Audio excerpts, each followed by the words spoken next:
চিত্রনায়ক নীরবের বিরুদ্ধে পরকীয়ার অভিযোগ আনেন স্ত্রী কাশফিয়া তাহির চৌধুরী ঋদ্ধি।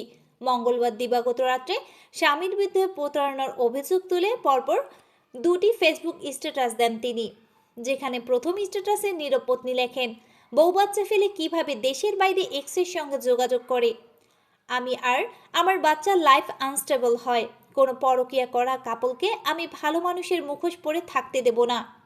এরপরে স্ট্যাটাসে ঋদ্ধি লিখেন, নীরব হোসেন আপনাকে অজস্র ধন্যবাদ আমার মতো মুটিয়ে যাওয়া কর্দাকার স্ত্রীকে দীর্ঘ সময় সহ্য করার জন্য।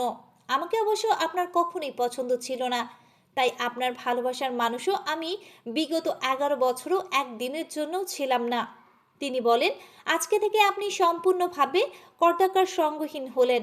ঋদ্ধি সংক্রান্ত কোনো রকম আপদ আপনার সুন্দর জীবনের ধারের কাছে আর না। আল্লাহর কাছে দোয়া করি আপনি আসলে অসম্ভব ভালো একজন মানুষ, যে কখনো কারো খারাপ করতে পারে না।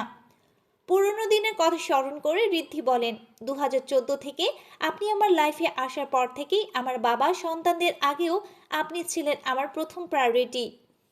তিনি বলেন, রিলেশনশিপে নাকি ইগো থাকতে হয় না, এই জন্য যে কোনো ধরনের ছোট বড় সমস্যাতেই দাঁত কামড়ে আপনার সাথে ছিলাম। এর জন্য আপনারও সবচাইতে বড় সমস্যা আমিই হয়ে গেলাম।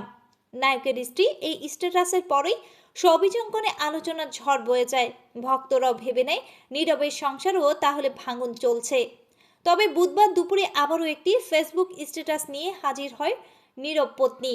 সেখানে আগের রাতের দুইটা স্ট্যাটাসের জন্য ক্ষমা চান তিনি।